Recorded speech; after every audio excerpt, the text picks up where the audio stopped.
Slurried spots look like cement paste covering the sleepers and ballast and is mainly formed from concrete powder and water. The powder is generally produced by a grinding action between the base of the concrete sleeper and the ballast, but it can be added to by spillages from passing trains, such as coal dust.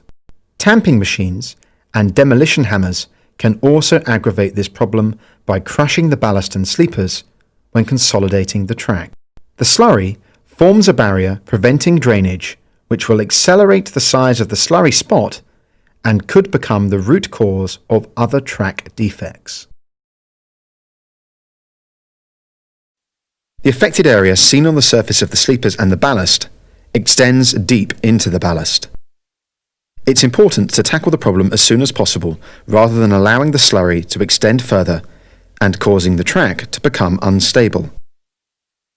If it extends to 4 sleeper bays, the affected area is the same length as a wagon's wheelbase, and the risk of a derailment increases. Rail gauge and sleeper condition should be confirmed during the scope, as well as the best location to store the new and old ballast. Old ballast must be stored in a location so it cannot contaminate other track. Determine whether the task should be delivered red or green zone. Before and during work, rail temperatures must be checked to verify that they do not exceed those specified in current standards. Once the defect is identified, it's important to support the area before work begins. This is done by shovel packing through the area of work. If working red zone, dig out the ballast containing the slurry between sleepers 2 and 3 to just below the bottom of the sleeper base and between sleepers 1 and 2 to the full depth, including the 6-foot and cess. This is done most effectively by using a cobra hammer fitted with a spade end. The slurried ballast must be stored so the contamination cannot seep back into the track. The required depth of the trench varies according to the track category and depth of contamination. However, it should be to a minimum of 225 mm below the sleeper base, with a minimum of 77 mm of crossfall at the sleeper ends, sloping from the 6-foot towards the cess. This crossfall is important to ensure good drainage. Cant should be taken into consideration.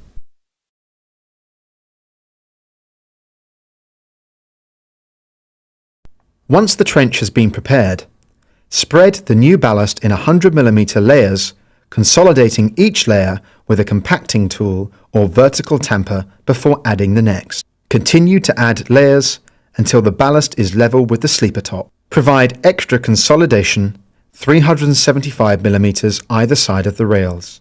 The centre of the sleepers must not be consolidated, as the pressure of the trains on the rail could bend and crack the sleeper. Remove the fastenings on the second sleeper and lift the track enough to remove the old pads and insulators.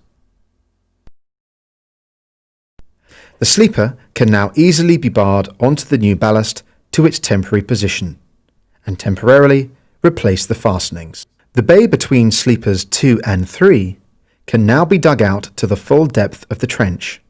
Once the new ballast has been added and consolidated, return sleeper 2 to its original position. Replace the insulators, pads and clips. Repeat this process for the bay between sleepers 3 and 4. Renew the pads, insulators and fastenings. Complete this process until all the contaminated ballast has been replaced and consolidated and the sleepers clipped into their original positions. If working green zone, dig out the ballast to just below the bottom of the sleeper base in each of the contaminated cribs and one crib beyond either end of the affected area.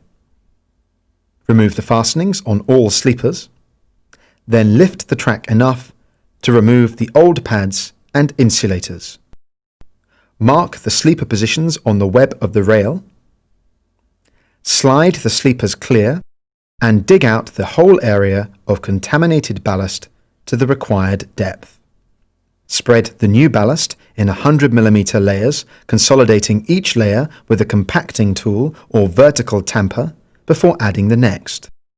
Continue to add layers until the ballast is level with the sleeper bottoms. Slide each sleeper back to their marked position. Check the sleepers are square, and renew the insulators, pads, and clips.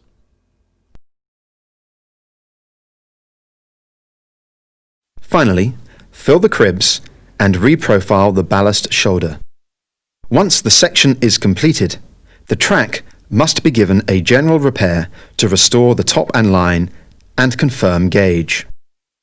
Complete TEF 3202 to confirm what work has been completed, and TEF 3207 so the CRT can be calculated, and return them to the section manager.